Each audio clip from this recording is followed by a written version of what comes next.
I now call the November 13th, 2018 work session of the Riverton City Council to order at 7 p.m. Councilmember Godey will lead us in the Pledge of Allegiance, and Councilmember Hancock will offer an invocation. I pledge allegiance to the flag of the United States of America and to the republic for which it stands, one nation, under God, indivisible, with liberty and justice for all. Our dear Heavenly Father, we thank Thee for the opportunity we have to serve the citizens of this great city. We ask Thee to please have our minds enlightened as to the needs of the citizens of our city, that we will have the ability to discern those needs and the ability to discern ways that we can help meet them. We thank Thee for the opportunity to serve. We thank Thee for the people that we have to serve with here on the council, and ask that it please bless us as we continue to work together, that we will have success. We say these things in the name of Thy Son, Jesus Christ. Amen. Amen.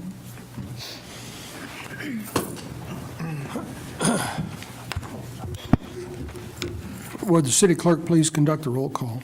Yes, Your Honor. Councilman Lance Godey. Here. Councilman Tim Hancock. Here. Councilman Mike Bailey. Here. Councilman Kyle Larson. Here. Councilwoman Rebecca Schatze. Here. Mayor John Baker. I am present. I'd entertain a motion to excuse Councilmember Peterson. So Motion to moved. excuse Sean Peterson. Second. Moved and seconded. Ian. All in favor say aye. Aye. Any opposed? Mayor votes aye. Declare we do have a quorum. The chair would entertain a motion for the approval of the agenda. I move we approve the agenda as it's been presented. Second. Moved and seconded. All in favor say aye. Aye. Any opposed? First item on the agenda this evening is the Riverton Municipal Code discussion, Chapter 13.04 Billing Procedure and Chapter 13.08 Water Service System. Public Works Director's report, please. Thank you, Your Honor. And honestly, I cannot take credit for a lot of the work that's going on, and it's probably unfair that I'm presenting this. Much of this credit goes to Dawn and to Mia for coordinating a lot of these changes. In response to one of your goals to review city code, staff has looked at Title 13. Title 13, as you know, is titled Public Services. A lot of it has to do with our water and sewer system. We're only looking at chapters 04 and 08 for this section at this time. We felt that there were enough suggestions that we shouldn't overwhelm the entire title at this time. So with these two chapters, 04, as you saw in your staff report, deals with billing procedures. 08 deals a lot with the actual system itself and requirements for construction and operation. Many of the changes really are simple updates for designation of staff, nomenclature updates. We added definitions, specifically definitions relating to the difference between termination of service and discontinuance of service. I know that Mia and her crew, as well as Dawn and her crew, have sometimes had a challenge explaining the difference to some of our users, and we felt that it would be valuable to explain in our code what the difference is between discontinuing service and permanently terminating your service. So those definitions are in there for you to review. We also addressed conflicting language. The specific example, and one that is probably the largest in this proposal for your review, is the cost responsibility associated with 1308-300. That section specifically deals with when service for one property crosses another property line. Meaning I could have a service, but it runs through Councilman Larson's property first. We don't like that. And so we have a code in place to fix that. However, it has this weird, currently it has a weird assignment for cost responsibility. It states that the property owner is responsible from their building and the building sewer up to the curb stop, and then the city's responsible from the curb stop to the corporation stop at the main. That is in conflict with what we have listed just a couple sections prior at 250, which states that the property owner, the user, is responsible from the corp stop all the way up to their property. So that we wanted to bring that forward for discussion. We obviously made a recommendation, but we welcome your feedback. And then the last, we added some language near the end of the chapter, or Chapter 08, I should say, that addresses cross-contamination issues. So with that, I'll open the floor for your discussion, and I know Mia and Don and myself would be very happy to answer questions that you have. Thank you. Council, got any comments? Have you had a chance to read through this and try to?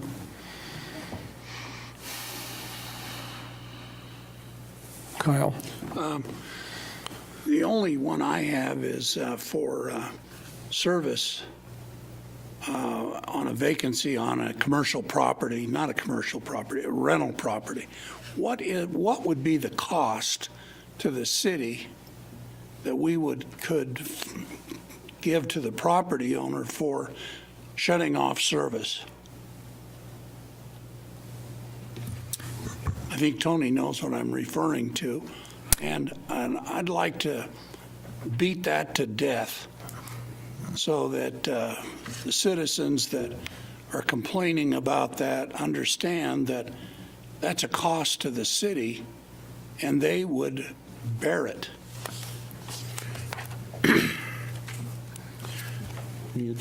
Go ahead. Okay. Your Honor, Councilman Larson, if I understand your question correctly for both mine and everybody else's understanding, if a service were to be terminated for a rental property and terminated where it could not be terminated at the curb stop or but rather at the actual house, is that what we were talking about? Right. One of the challenges that we have, and I would also defer some of this question to our Public Works Director, but one of the problems with that is you end up having city staff having to coordinate actually going into somebody's home, going into the crawl spaces, going into the basements, going into, and those crawl spaces can be difficult and oftentimes dangerous, just depending, which is Not very accessible is what you're trying to say. not at all, Councilman. So that becomes not only a problem with regard to the work being done and the amount of time it takes and the coordination that it takes, but then you end up having to go right back out there as soon as it's rented again and then do all that all over again. Whereas having it outside of the property where it can be turned off. You mean like the curb stop? Yes, sir. That makes it. Is that curb stop a drain and waste? Your Honor, that's just a valve that allows it to shut off. Okay, so it's deep enough in the ground that it's not going to freeze. Your Honor, that is correct. It's deep enough. Okay. So what you're really saying is to shut it off internally is going to take a minimum of so many hours. And the coordination of getting in there and back out and then coming back and redoing it, who presently would be paying for that? Your Honor, if I may, currently the city, if I'm correct. If I'm understanding this correctly, we want to be sure that we understand that there's a difference between discontinuance and termination. Councilman, are you referring to a temporary disconnect of the service? Okay, at that point, when we disconnect service temporarily, it is upon the request of the property owner. Our current code states that we would disconnect that by shutting the water off at the curb stop. And then there's no cost to do that. At the time that the property owner would like their services reinstated, there is a $50 turn-on fee. So there's no cost to disconnect or to turn off the outside tap, but to turn it back on, there's $50. That is correct. So essentially, in the Investment Bureau standard, round trip is $50, 25 off, 25 on. Yes. Okay. What would it cost different to go in and do it? When you say go in, Go into the property, into the crawl space, and you can't really say what that would be because building is different. Correct. And I don't know that the price becomes what the issue is, where more the liability becomes an issue. The curb stop is an appurtenance that the city actually maintains and monitors. If we were to be going into a private property, we would then be accessing their private structure, their private system. And there could be some liability there as far as if we access a property and per se a shut-off valve is broken, then the liability then is turned to the city versus the property owner. So that's why our current code reads that we will shut the water off, discontinue the service at the curb stop. Thank you. Kyle? Your Honor, and just to maybe add a little bit to this conversation, we have instances in town where there's no ability to really shut off one unit of a multifamily complex. And so we do have instances where property owners are asking us to come and pull a meter and then reinstall the meter so they don't get charged for that usage, and it gets very problematic, like Mia mentioned. And we have to actually access the property. There's a little bit of liability there. And then we have the challenge of not being able to shut off the service for the other users, yet let's say a fourplex and three of the other occupants, and so then you're pulling meters, replacing meters, and it gets cumbersome for crews, and also I think it's cumbersome for utility billing as well to try and coordinate those appointments. Thank you. So could I add a little confusion to this? What if somebody was going to be gone for the winter? Your Honor? Yes. We currently do have a procedure in place where we call them our snowbirds, and they contact the utility billing department, and we do dispatch the water crew out to shut the water off at the curb stop. Generally, they will hire a licensed plumber to come into the property and blow out their lines to prevent them from freezing and prevent the meter from freezing at the property. That will stay off until the time frame when they are ready to arrive back in Riverton, in which case they will contact our office and schedule an appointment to meet the water crew out there. They'll turn the water back on, and then they'll test their pipes to make sure that nothing has frozen or broken over the winter months. Okay, but you wouldn't pull the meter? It depends on the property. There are some properties where they do pull the meter and they leave it at the property, and there are others that they do not. But the city owns the meter, correct? Yes. So if somebody went away and let the meter freeze up? If somebody goes away and lets the meter freeze up, there is a meter replacement charge. They'd have to buy a new meter. Correct. And potentially some internal plumbing. Pardon me? I'm sorry, I was being flippant. I was just saying, and potentially some internal plumbing.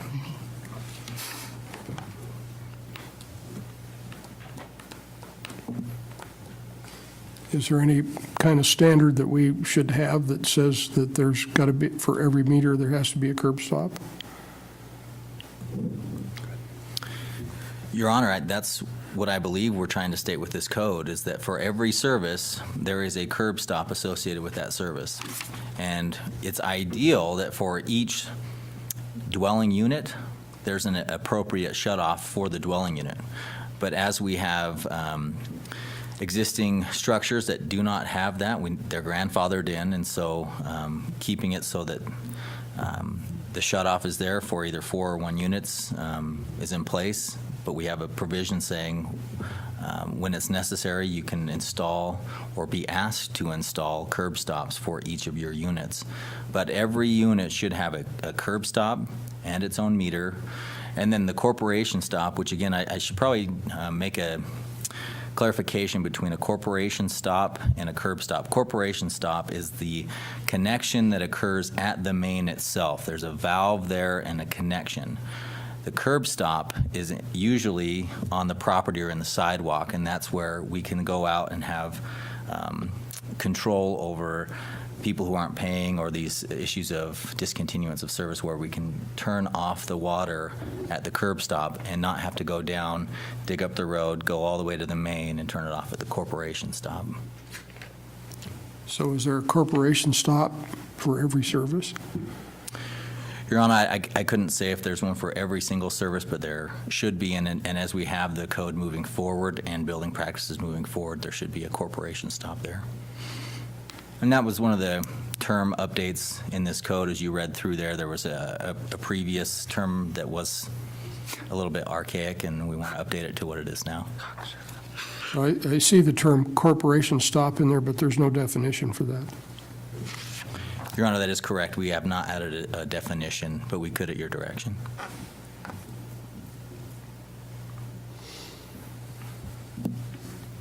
Questions, anybody? I was curious, so I was looking at 13.080 300, extension to more than one property. It looks like the way we were doing that previously, if we've got property that has, so each property is supposed to have its own service line. Shouldn't be extending from one property to another property, and then it says if there's, and I'm trying to understand this exactly, in cases where service line were extended from one property to another property prior to the adoption of this section, the continued use of such extension shall be permitted until replacement is necessary, at which time separate connections shall be made. It looks like previously we were saying we would bear the cost of replacement from the main to the property line, and then the extension from the property line would be at the expense of the owner. I guess are we dealing with this still now? Do we ever deal with this kind of a situation? Your Honor, it's pretty rare Okay. to deal with it. But really what we're saying is it's kind of gotten to the point where this has been passed for so long, it makes no sense for the city to have to bear any cost. Your Honor, that's staff's opinion. Like the other code that states this is your water service, you have a responsibility to take service from the main to your property. We want to be consistent with that. This reads a little bit challenging where you're trying to figure out the timing of who's going to install or make the investment first. It reads the previous code, or what we have in place now, reads that the property owner has to make their extension from their building up to the what would be the curb stop first, and then the city would come in and install from the curb stop to the main. So it just seems a little clunky, and we wanted to clean it up to make it consistent. And you're right, it has been adopted for some time that it is not allowable to cross property lines with your service line. I guess I'm just wanting to make sure we're not going to, when we've got something that's read a certain way and in a way that we've done business for years, and then to change that when it's property that's involved, you know what I mean? Something that's been constructed, that's been there. And so I just wanted to make sure this is something that's not being done a lot, which I assume it's not. I mean, just in today's age of having to meter and be able to keep track of water, I don't see this happening. But I just wanted to verify that, so thank you, that helps. And Your Honor, I can give a specific example. And before I do, I'll back up. A lot of this pertains to old areas of town where subdivisions occurred after the original allotment or development occurred. And so we actually have instances where our crews have to access someone else's property to shut off the water for the adjacent property. And we've been able to manage that. We haven't demanded that those things be upgraded. But the specific example I was going to bring up is we have an instance with the First Interstate building where they are looking to sell the far west portion of their building. Well, right now, that portion does not have its own water service. There's internal plumbing that connects what they call their west annex. Now they want to sell it and divest completely of it, so it becomes its own individual separate property. Well, to be compliant with the code, they have to have their own separate water service from the main to their building. And so we've worked with First Interstate about this problem, and we want to be as fair as possible, and we've said you cannot have an internal connection for your water service. I mean, how could we ever meter it or shut it off? We'd have to get permission from one property owner to read a meter for another property owner, or vice versa. And if someone's not paying and they don't want to grant us access, we're kind of up a creek without an easement. And so one thing that we've brainstormed with First Interstate is let's make a solution now that works, and then when Main Street is tore up, could be another 20 years, then the property owner, in compliance with this code provision, would have to, at their own cost, connect to the main. but we wouldn't require that of them now and have to tear up potentially 4 lanes of concrete highway to do that. So we want to find the optimal time to make that happen, and that's probably something that will be coming to council in the near future because we have been trying to work through those details. And in that situation, couldn't they grant an easement to the city for that purpose as well? I mean, when they're, anyway, I guess that's beside the point. But thank you, that helped, Kyle. Go ahead. Kyle, last summer, we had a time where we shut some water off up in Fremont or that area where they were running hoses from fire mains to properties, connecting them to the outside faucet to provide water because there were no turnoffs. In the future, are we going to require that type to have their own turnoffs? And this property is in an alley. I mean, I don't know how many, if you drive up and down alleys and see how skewed the housing has, in some older areas, has become, I don't see how we're going to deal with that in the future. If every house should have, or must have, or will have its own shutoff. Your Honor, moving forward, that's where we'd like to get, and I think it's the best operation for the system. As far as people jumpering water from another location without approval from the city, that's theft of service because it's not metered. And then there's also a high potential for cross-contamination when that occurs, and we can have bacteria enter into our system and then, worst case scenario, make the whole town sick. So those are situations where we get nervous anytime that happens, just because, one, we are losing revenue because it's not being metered, but more importantly, people can get sick from those cross-contaminations in that backflow. Well, it's being metered, but it's 1 meter serving 2 separate dwellings. Sure, yet you're correct in that instance, yeah.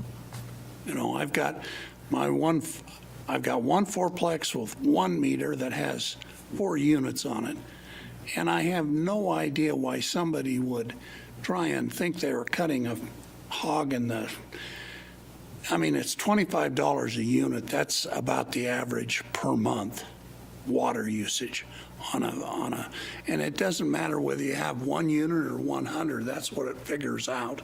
I just don't see you're making a lot of money by trying to sharp somebody. Yeah. Mike? My question, I'm good with all the curb stop stuff and everything. My question, and we had this discussion here quite a while back regarding people that don't pay their water bill.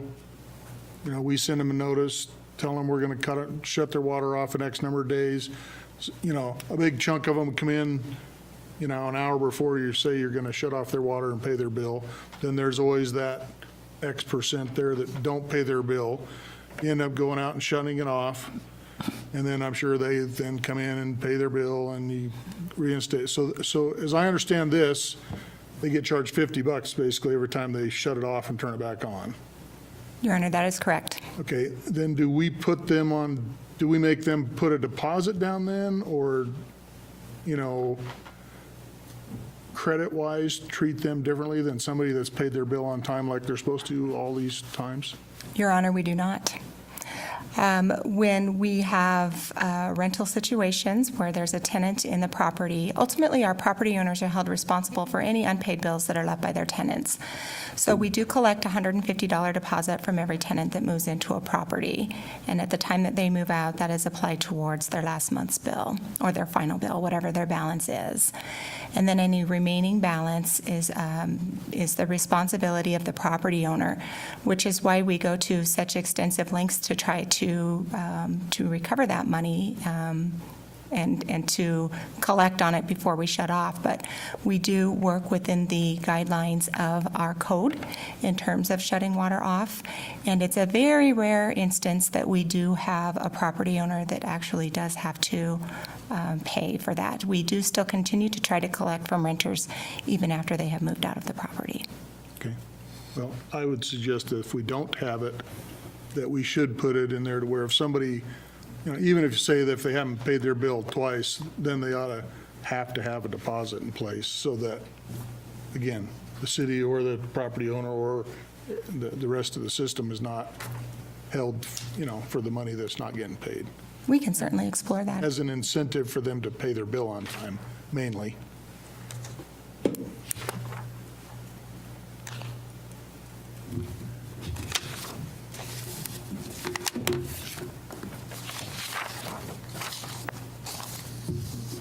We must be done with that, huh? I think that horse just got beat to death. Okay.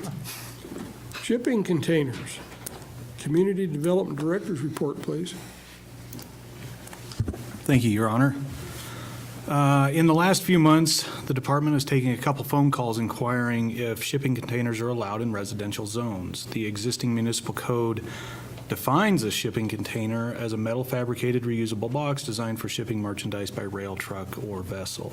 However, the code does not contain any provisions for their use. That's the only instance of it showing up in our code. In October of 2007, substantial changes were made to Chapter 17 of the Riverton Municipal Code. Among those changes was proposed verbiage excluding the use of shipping containers in residential and commercial office zoning. Within the proposed ordinance, shipping containers would have been allowed within commercial highway, industrial 1, and industrial 2 zones. During discussions with council and the planning commission in October of 2007, the section that restricted the use of shipping containers within the proposed ordinance was removed in the interest of moving the rest of the ordinance through. It had substantial changes. The intent was to revisit the discussions surrounding shipping containers. However, it hasn't been brought up since then. With this in mind, staff is requesting guidance from council in order to update the existing code to provide a modicum verbiage to the code in reference to shipping containers and their use, specifically within residential zones. Items to consider are engineering properties of the containers, potential foundation requirements, temporary versus permanent use, and the aesthetic consideration, to name a few. With that, I would enjoy any discussion or guidance that you might provide, whether or not you want to pursue that or update the ordinance as necessary. Thank you. Council?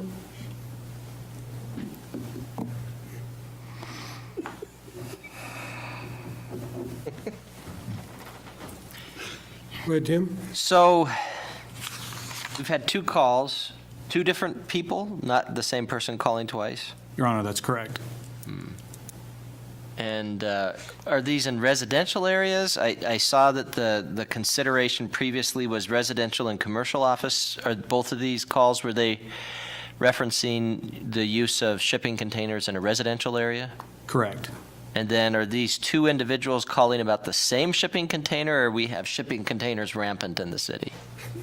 These individuals were calling to find out what the regulations were regarding. They were looking to possibly purchase, but wanted to find out. So it's not ones that are rampant, but they could become rampant in the city, I guess. Correct. Oh. Are they allowed now? Is that the way I read this? In other words, the ordinance was going to prohibit them, and then they stripped paragraph C out, which would have prohibited them in residential areas, and so they aren't legal now?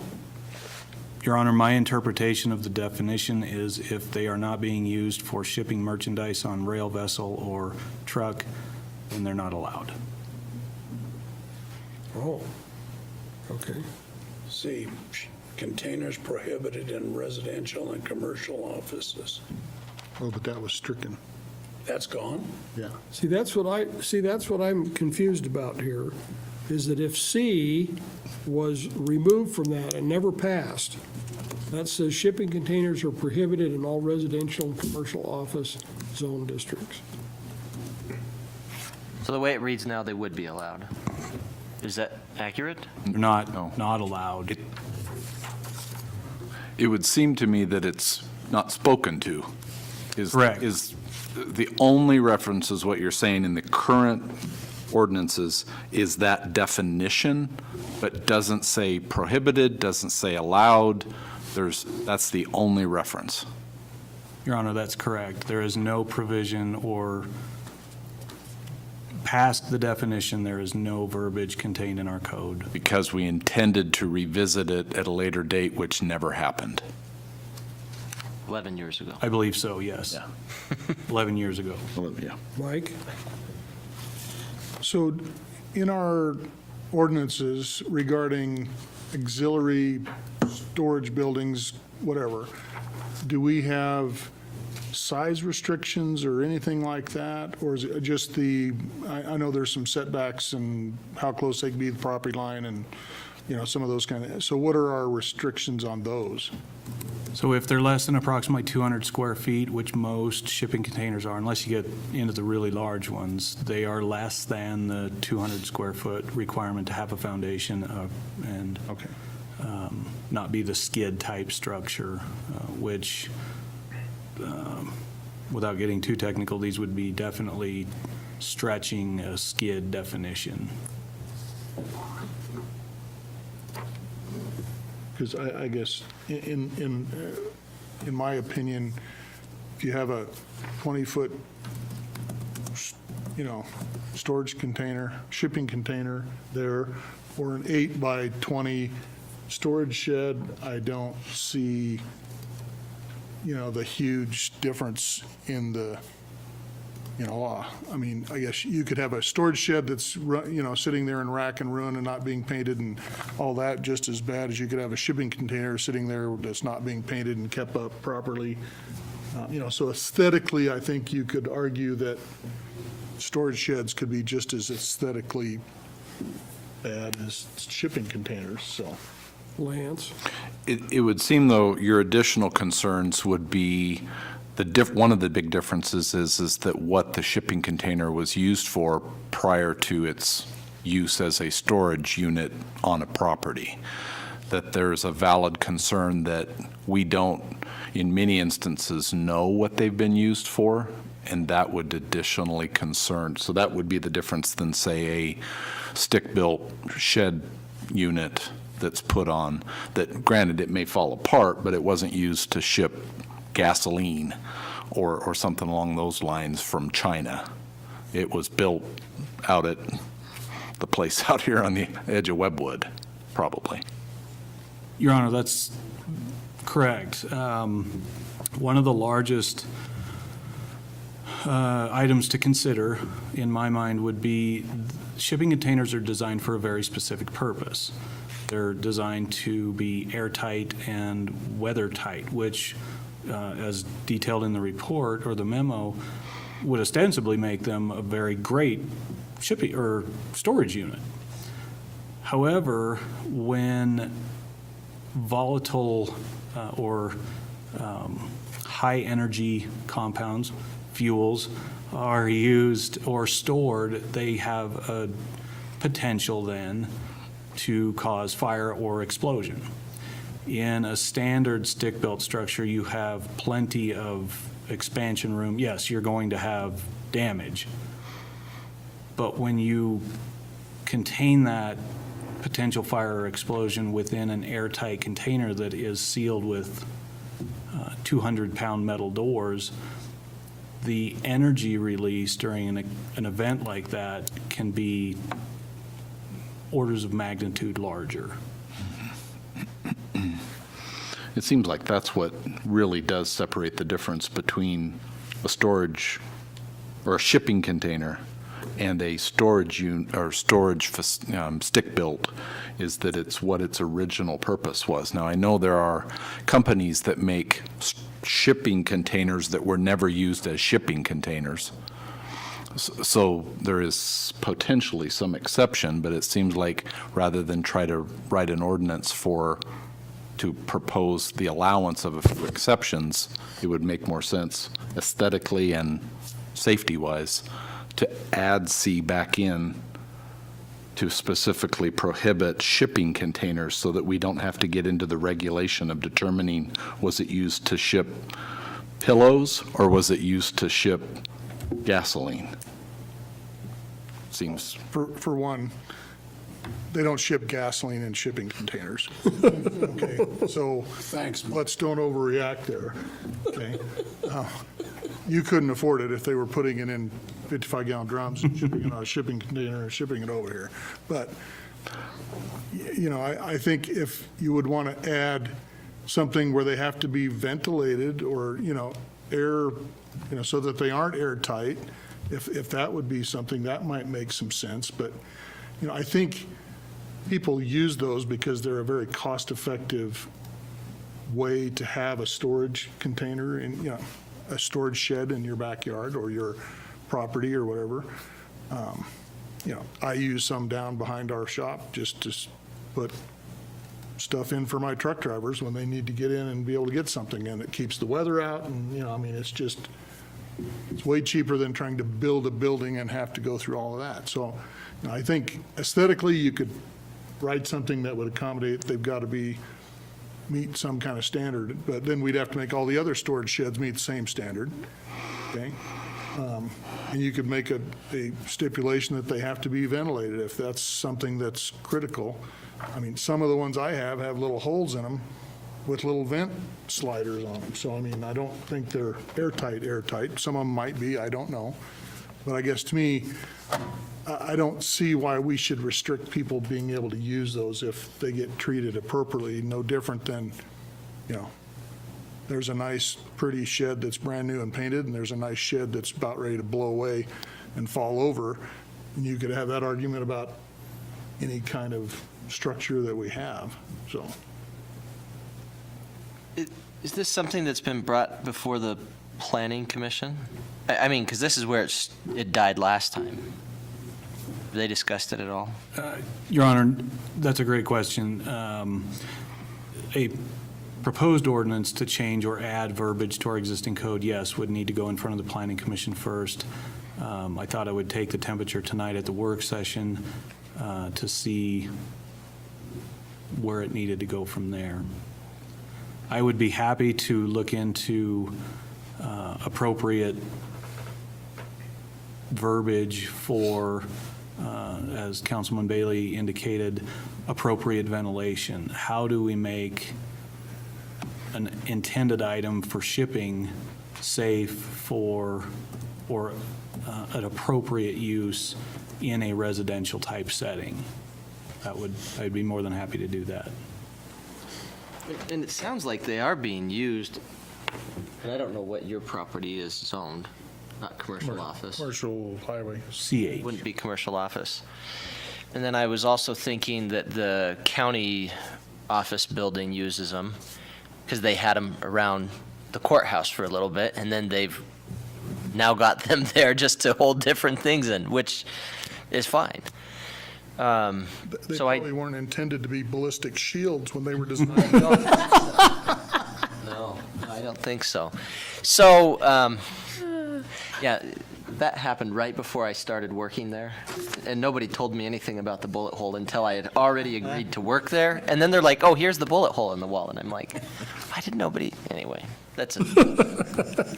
But I do know that they are being used different places around town, but maybe those might not be affected because they'd be probably commercial highway or something like that as opposed to residential. But I do think it would be something good for the Planning Commission to look at and kind of get a feel for it too. I mean, that's what they're there for, just as a thought. Kyle? Right off the bat, using those in residential areas at the excuse of a tough shed or a tin shed from Sears, as a residential mortgage lender, that property would be declined so fast that I couldn't even get it underwritten. It would die, because there are several things that it smacks of, and one is that I've never seen a pig with lipstick on, but they still are a pig, and that's the way it is. Secondly, it would detract from any, in fact, I'm going home and looking up my property that I have, and I'm going to make sure that it prohibits that item from being on it. I just, you know, it might be convenient, it might be, you might have seen it on some television show, how some guy put four of them together and they're wonderful, and he was the smartest guy that ever drew a breath, but it just will not be wise for the city of Riverton to adopt something like that in residential areas. I don't care what you do to it. I would agree. I would agree. Well, that was certainly the discussion at that Planning Commission meeting. I was in attendance when that discussion came up, and it was certainly a hot item. The Community Development Director, Larry Bauman, and Breck Skaggs were kind of nose to nose. And that's why they dropped it. Yeah, I've never been that excited about shipping containers. they were, well, Unless it was full of gold, Then I might get interested. but no gasoline. Or gasoline. Yeah, no I mean, yeah, put some gasoline in there. yeah. So, okay. Maybe you want to do a test, that might be. I don't know if that gives you any guidance or not, Eric.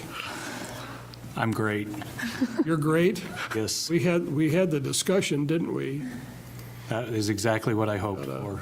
Okay. I would say it sounds like some of us are all for freedom. You know, if you want to run the value of your property down by putting a shipping container on it, you know. So be Put it. a lipstick on that pig. Okay. On the other hand, Worse looking pigs out I there. may not appreciate it if my neighbor runs the value of my property down because he's putting shipping containers on his. So that might be an issue, and yet I have to agree with Mike that you don't have to drive around town very far before you can find some, accessory buildings that are in pretty poor shape. Find some houses in some pretty poor shape, so. I think Mr. Let's make it worse. Good. Your Honor, I had a question for Councilman Larson with regard to mortgage lending and the like. Does the addition of that on one property have any effect on adjoining properties? Oh, yeah. Yeah, on an appraisal, you look at the neighborhood and what's accepted and what is unusual. And it is by far not to have a rose in an onion patch, nor is it good to have an onion in a rose garden. And you see that unusual things like mother-in-laws.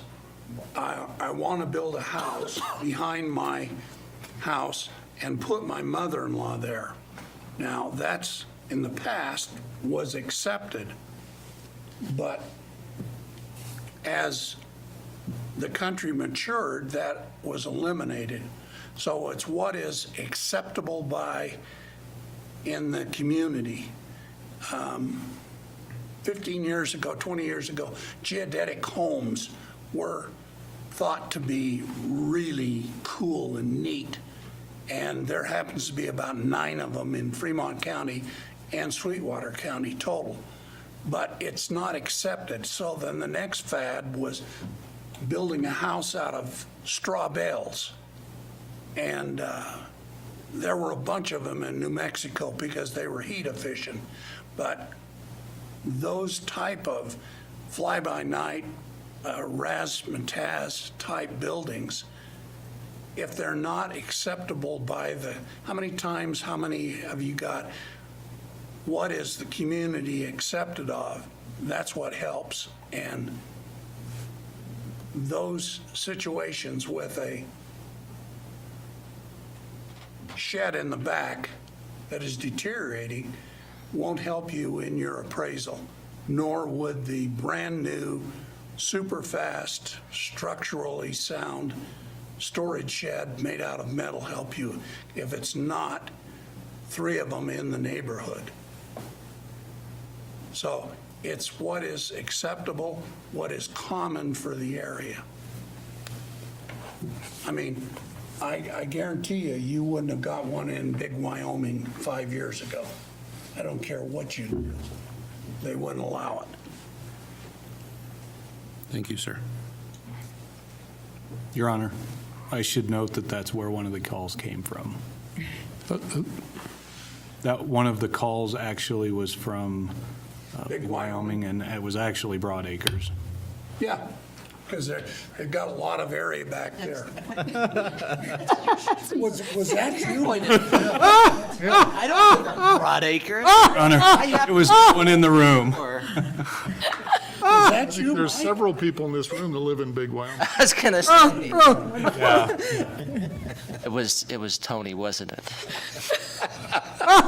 Did you disguise your voice? It sounded fun. You can stack Is it a Douglas? one on top of each other. News story stored. True. Now that you've said that and it's closer to home, now I might change my opinion on it. Okay. All right. Not in my backyard. I'm just kidding. So have we covered that? I think. I Okay. believe so, Your Honor. All right. Wastewater treatment plant presentation.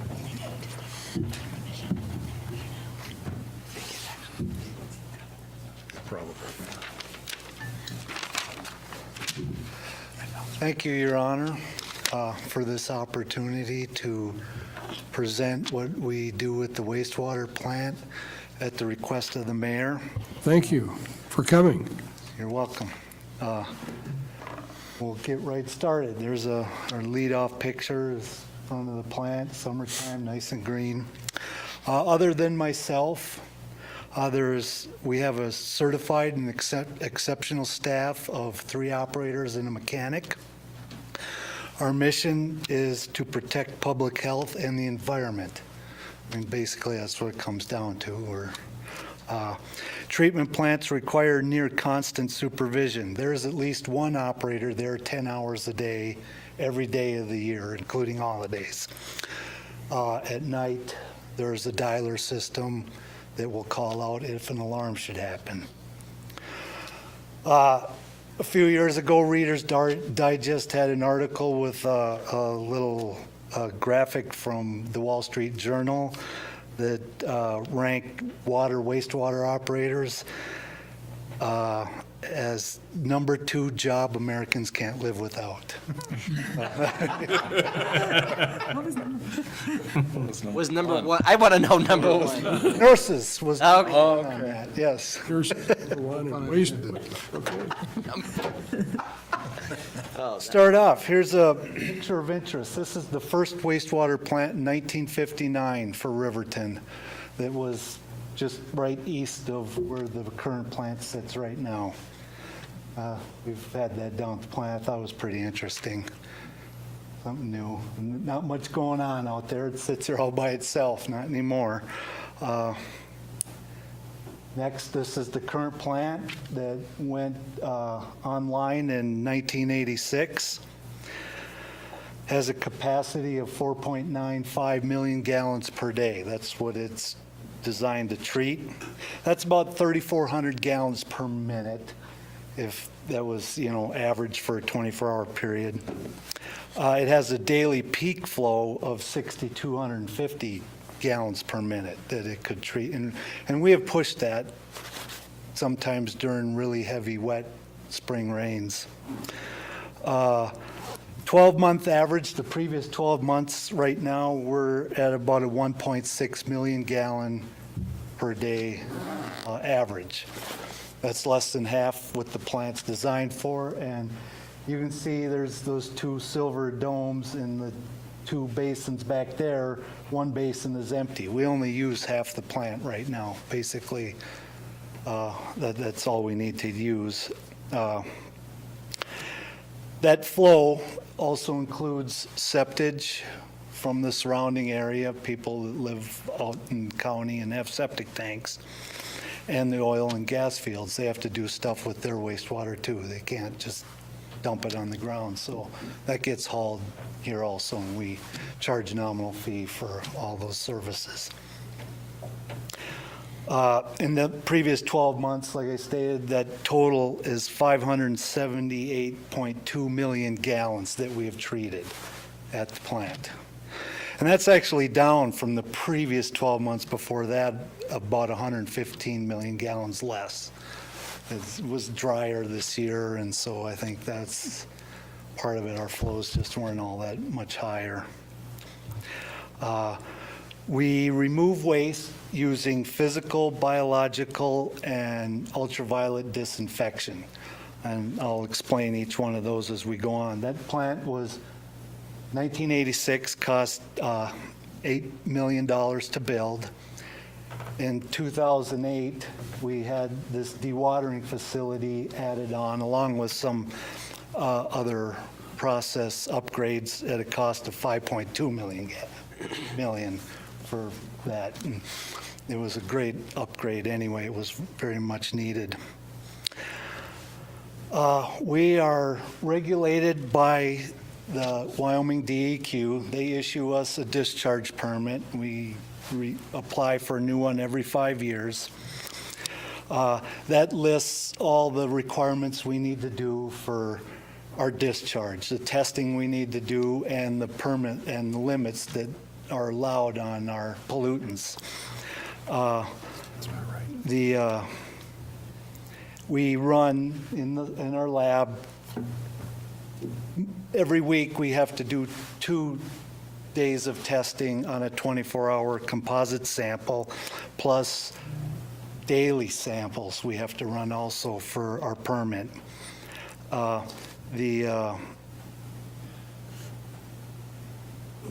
This is what we are testing. The photo on the left is raw wastewater. That's what's coming into the plant. The photo on the right is our clean water, which we are discharging to the river. Pretty big difference. And the raw doesn't really look all that bad as you might think. You know, it's not terrible.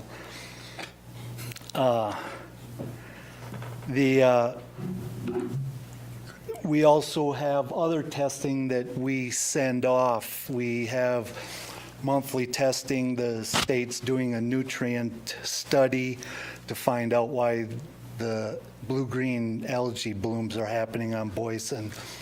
And they've started with the big contributors, you know, municipalities, and they'll, you know, they're looking for the reason, looking for the nutrients, and we have very low nutrient levels anyway.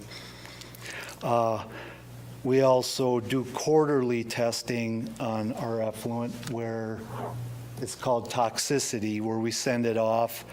They have to grow.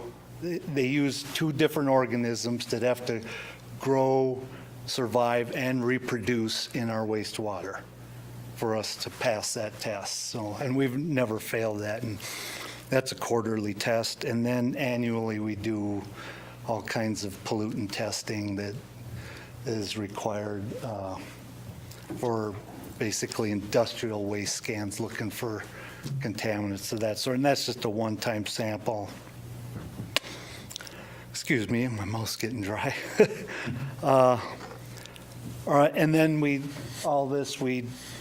send a report to the state monthly. That's all electronic. Here's where it all starts. This is our headworks building, where the flow first enters the plant and where the physical treatment takes place. Here's where we do screening and grit removal. Screening, there's a screen in the channel. It's called a bar screen, 1/2-inch openings that collects anything larger than that. And that has a raking mechanism that brings it up. This is part of that. That brings it upstairs, dumps it into a grinder, and I mean, it'll grind anything, rocks, doesn't matter. It grinds it up. Puts it in a screen with brushes and washes it. Any fine stuff will go back into the waste stream. The stuff that gets pushed through a tube and basically dewatered. So when it drops onto the conveyor, it's just this white puck. You know, it pushes out so far and breaks off and falls on there, and it's just nice dry. And dumps into the dumpster. The grit, we have a grit chamber that basically slows down the flow of wastewater so that those solids can fall out of the wastewater, the heavy grit mostly, and heavier solids. That's an aerated grit chamber. That aeration provides about 3 functions. It freshens the wastewater as it's coming in. You know, it's been traveling a long time. It helps keep the lighter solids in suspension so they don't settle out, that we want to keep, that get removed. And it causes a rolling motion in there. The back wall of that grit chamber is sloped, and the water's flowing like this, and grease rises to the surface. Grease comes in also and rises to the surface, and that just rolls that into balls, little grease balls, and then makes it much easier to remove. Whoever came up with that, it was really ingenious, but it's been around a long time. Where am I? The screenings then, they are on this conveyor. They go into that big roll-off dumpster, and we have that hauled to, that goes to landfill, and have that hauled about once a month, maybe longer. Before we got all this equipment, we had a 2-ton truck in there that we'd have to haul like every 2 weeks, drive it out to landfill and have it dumped. And this new process, all that screenings is really dry, and the grit is mostly just grit, so we don't build up as much as we used to. We get into the biological treatment. This is where really the treatment takes place. We use microorganisms to eat the waste in the wastewater. It's a concentrated form of nature. These bugs aren't special. You can find these in nature. We just concentrate them. And that whole tank there holds about 2 million gallons. It looks like this. That's a complete mix of that basin. What we supply there is food and aeration for the bugs. Food being wastewater, and then we aerate it because they have to have oxygen to survive. You can see that's kind of, it's flock. You know, it looks all kind of like a flock. It's fluffy, and it's constantly being stirred. And when it leaves the oxidation ditch, that's what we call that big tank, then it goes to our clarifier, which is here, which is basically a settling tank. What happens there is same sample as before, that all those solids settle out. The clear water is what will eventually leave the plant. It's a little scum on the surface that gets collected in the clarifier, and the solids on the bottom get returned back up to the oxidation ditch. That's a constant thing. If we did nothing, solids will accumulate, microorganisms reproduce. That would become so great it would never settle out. So all that would be going out of the plant down the river. Can't have that. So we control that by what we call wasting. Every day we get rid of a certain amount of those solids. It's about 14,000 gallons a day average year-round. You know, we change all that. And then that wasted material goes into a digester where it's aerated to keep it fresh, and then about twice a week we dewater that. Before it leaves the plant, and that how we figure out all of this, we do process control tests every day, where these tests here we run, see how it's settling, see what our concentration of solids are, do a bunch of math, and that tells us how much we need to waste every day. We can go and set that, and it automatically removes that through the piping system whenever it's returning back up. So it's really an easy thing, but we just have to stay on top of that. We have to know what the aeration is in that basin, what the DO is, to keep those bugs happy. I mean, you just can't leave it alone. It has to be babysat the whole time. When it leaves, that clean water just doesn't leave the plant as that. It goes through disinfection, and those are our ultraviolet light disinfection units. We have 4 of those. Again, plant is well overbuilt, so right here we're basically just using 2. They are they're full of clear tubes surrounded by light bulbs, UV light bulbs, and what that does is sterilizes the organisms. And what we're trying to get rid of is the disease-causing organisms that are in wastewater. We don't want any of that going in the river. It sterilizes the bugs. Then they can't reproduce. When they leave, they die. They get a little cell damage from the UV light also, so it quickens their death. And we use E. coli as a indicator, because we can't test for all these different diseases, but state uses E. coli as the indicator organism, and we test for that twice a week also, and have to stay under a certain amount to discharge. Here's where it flows underground all the way down almost to the river. This is after the pipe, then there's a little open channel before it hits the river down there.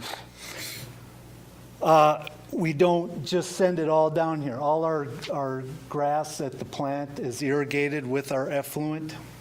We don't use any potable water for that. Also, the ball fields to the north of the plant are irrigated with our effluent. We have a reuse permit issued by the state where we have to do several things for that to happen, and keep we test for fecal coliform on that, and that has to stay below 200 colonies per 100 mils, which normally we don't have a problem doing. And that's about it for that as far as treatment of biological and physical. And then I will go into the solids portion, which we call biosolids. When I said we waste that certain amount every day and goes into this, what we call a digester. It's an aerated tank, keeps it fresh. And then twice a week we pump from that. It only requires 2 times per week. We have this centrifuge that was part of that dewatering facility in 2008. This separates the water from those solids. It's in the digester, it's about 1% to 2% solids. When it leaves the centrifuge, it's 22%. It's kind of like, a dry mud. Maybe even drier than that a lot of times. The water that's removed then goes back to the head of the plant and goes right back through the plant again. Goes from the centrifuge into the conveyor, and then that dumps it into this dump truck, and there's 3 tubes on top. They're on timers, so it fills that truck evenly. It's a real nice automated system. We dump the truck twice per day when we run, and then haul that out here to this drying pad that's concrete, where we windrow those solids and basically compost that for 2 years. It's a long-term treatment is what it's called.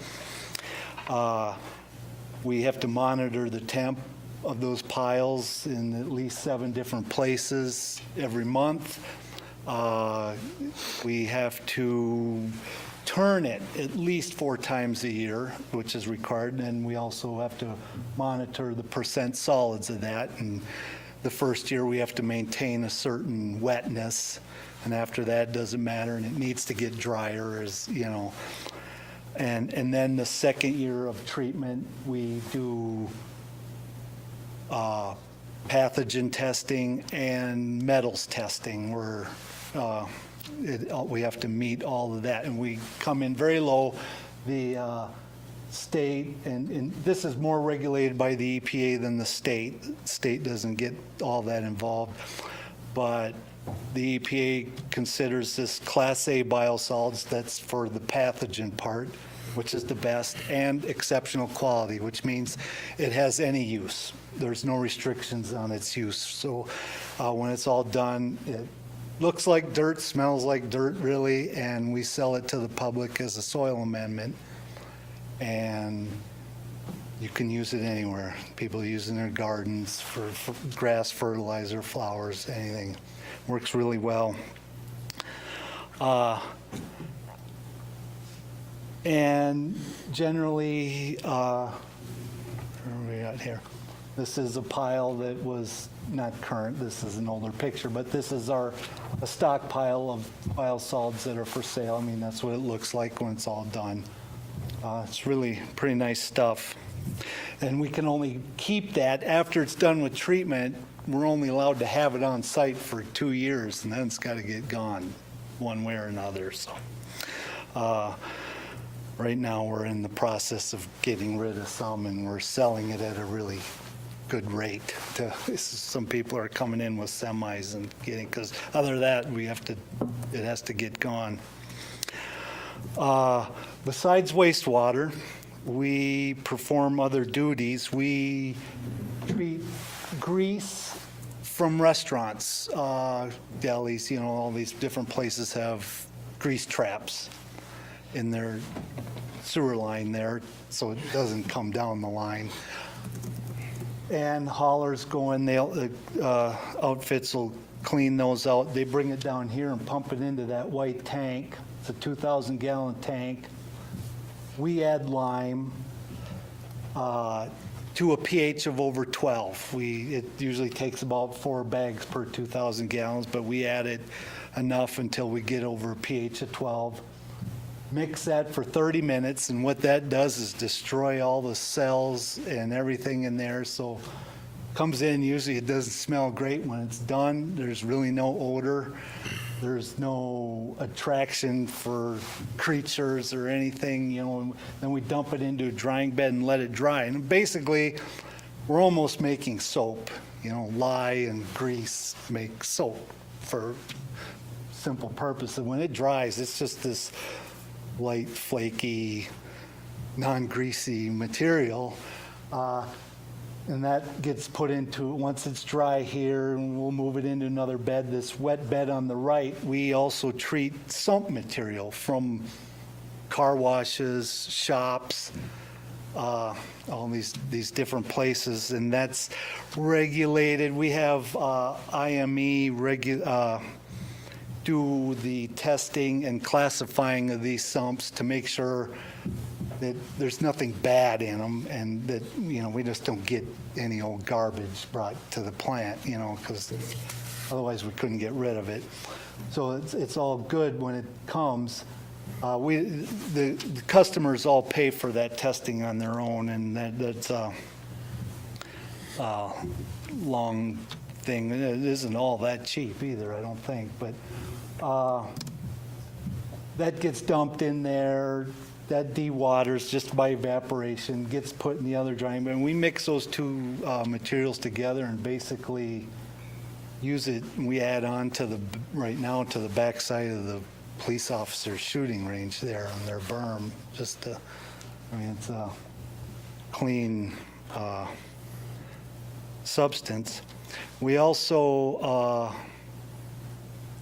every month, we have to do monthly testing of the old landfill, the city's old landfill there. We test 37 methane monitoring wells along with the pump house. There's a pump house there and one channel underground that it's trying to draw that stuff out and then into the atmosphere where it's pretty hot under there, and we get some high readings. But we do that. We test for percent oxygen, percent carbon dioxide, hydrogen sulfide, and percent methane, which for explosive purposes. And we also annually test the gas system at the Little League concession stand, because they have a system in there. Should gas ever get in there for whatever reason, it can be explosive, and it shuts their power down right now if it goes over the limit.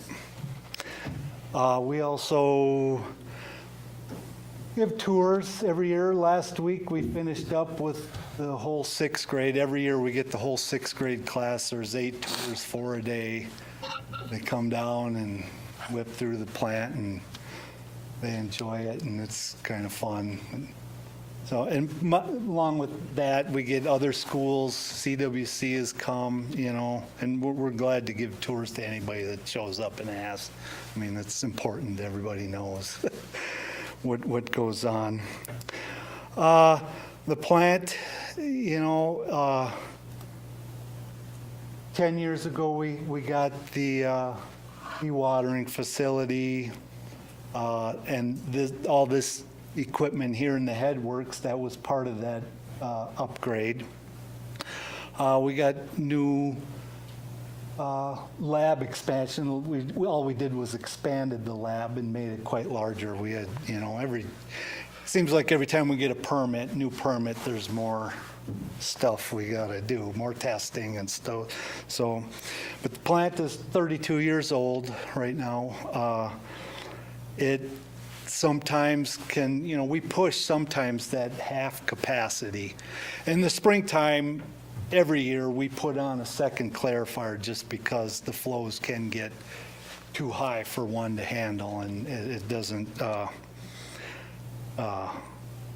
like that very much. You know, we need that extra settling time with 2 clarifiers, and we also have to use more UVs when those flows are higher. You know, we've used up to 3 UVs at a time, and you know, like I say, it's all old UVs. You know, there's better units today, more efficient. We could actually replace all 4 of those units with 2, and they would be even more efficient. I mean, of course, I don't think the payback is what people like, but you know, it's the time frame for it isn't real great savings, but it is savings. In parts are getting, you know, this equipment is so old that, like controllers for the UVs, we can't get those anymore, and we can't get parts for them. So, you know, we're starting to have to find things to fix this stuff, you know, and so, and that's happening with a lot of the plant. You know, we call up, well, you can't get those parts anymore. Even in the lab, we have equipment in there you can't fix. So, I mean, it's all dealing with that old stuff. And that, we're back to the beginning. I will answer any questions if there are any. Kyle? What's the capacity? You said it's running in half. It was built in '86. Yep. We have 11,000 people here in Riverton. I don't know if we've got additional to that. So what could it run at? 4.95 million gallons per day. So would that service a town of 20,000, 30,000? Oh, 30, I don't think 30. You know, it's like I say, right now, the way it is, and we've had some major rain events, there's a lot of I&I. When it rains, I think there's a whole lot of sump pumps and stuff in town that when it rains, that flow, and there's been times, we have 3 influent pumps in the headworks that pump that up that are not quite keeping up. All 3 are running wide open and just... So that's about 18,000 gallons an hour? That's about over 9,000 gallons an hour. Okay. A minute, I'm sorry, a minute. Yeah. Multiply that by, yeah. Okay, the next question I've got is, those solids, do we send those out to Riverton landfill or to Lander? Which solids? Solids that you take out daily in landfill. We don't landfill any of those solids. The biosolids that we waste? No. No? No. From the The headworks. gravel, The headworks, yeah, oh, I'm sorry, yes, the grit, yes. that's not solids?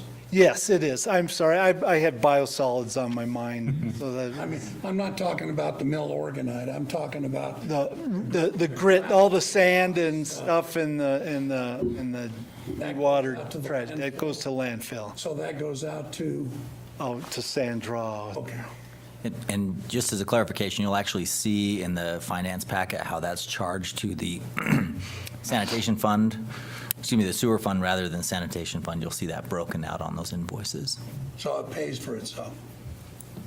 It just comes Well, I from the mean, fund. it's an enterprise fund. Yes. And it pays that, doesn't come out of the general fund, comes out of the enterprise fund from that.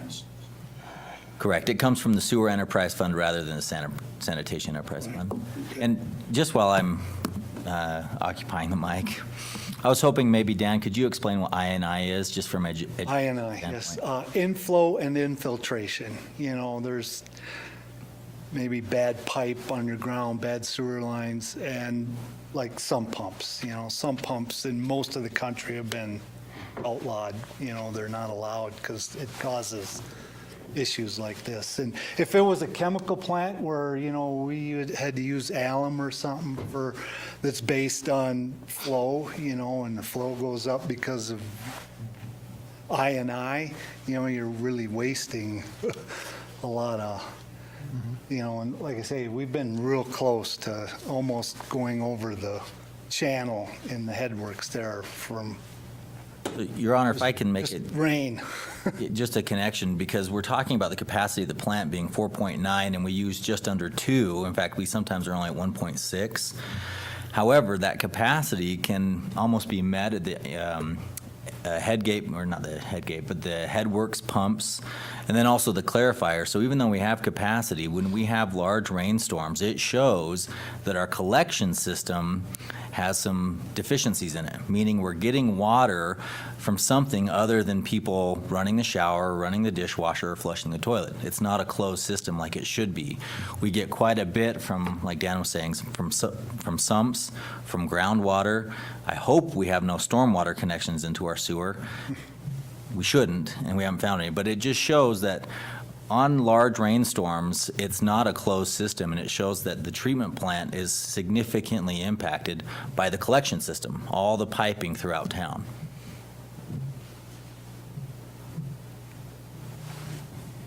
Mike? So how do you find out where the leakage is?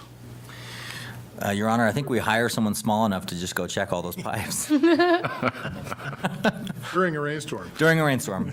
No, there are ways to do it, and at best, you just try and localize the hot spots, as we call them, and fix them. So it could be damaged pipe, it could be illegal connections. I mean, someone could have a sump pump on their property because they don't like the groundwater, and rather than dealing it with it themselves, they illegally tied into our sewer system and got rid of all that water.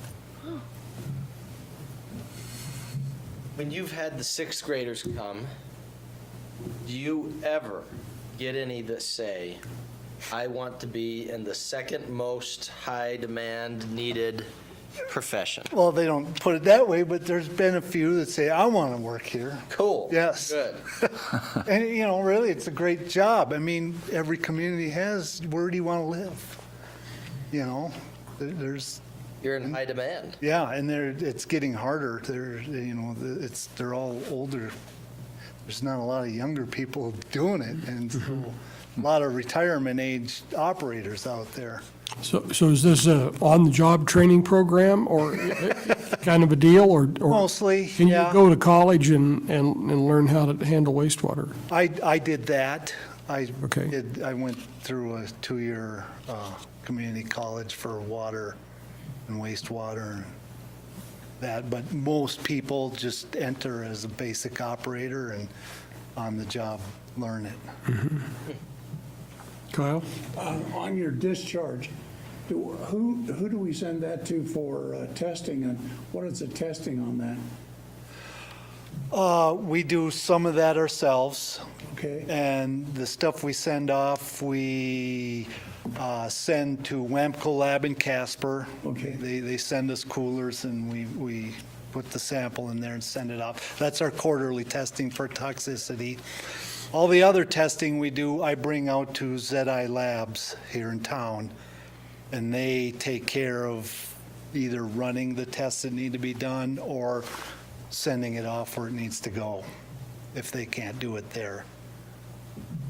I remember when I was running some water testing, we had how long a minnow would last in the water and whether those Ceratophrenia would. Yes, that's the toxicity. And so we had problems because our water was too darn pure. Really? Yeah. Yeah.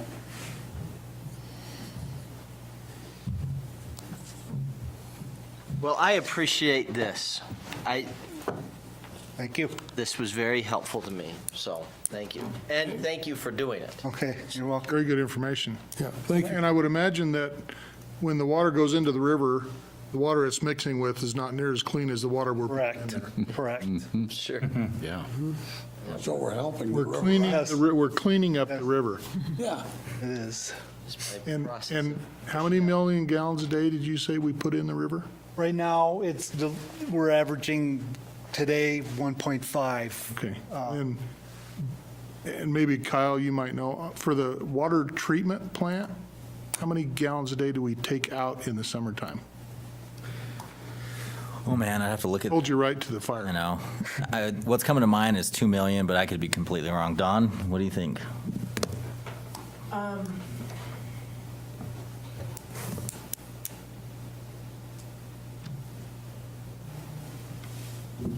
It's in the dashboards. I would, I guess my point would be, I would say we're putting in just as much water as we're taking out on the upper end, but we're still having to pay to take the water out for irrigation fees. Something to think about. Could we pump it around? Is that what you're Yeah, thinking let's about? pump it upriver and then we can charge them again and let us take it out. Or something, I don't know. Get a credit. You just keep thinking, Butch. That's right. Nice reference. Okay. That's pretty good. Thanks for your time and effort putting this together and coming and talking to us. Okay, Thank you. all right. I've been out there a couple times and I learned stuff today. Okay, I think I was out there at probably 1997 with the sixth grade class. Really? And I remember walking up on those rails there, so. Yes, yeah. All righty, thank you. good. Thank you for coming. Anything else, Tony? No, Your Honor, we do not have anything. Okay, entertain a motion to adjourn. So moved. Second. All in favor, say aye. Aye. We are gone, 8, what do you got there, 23? Okay.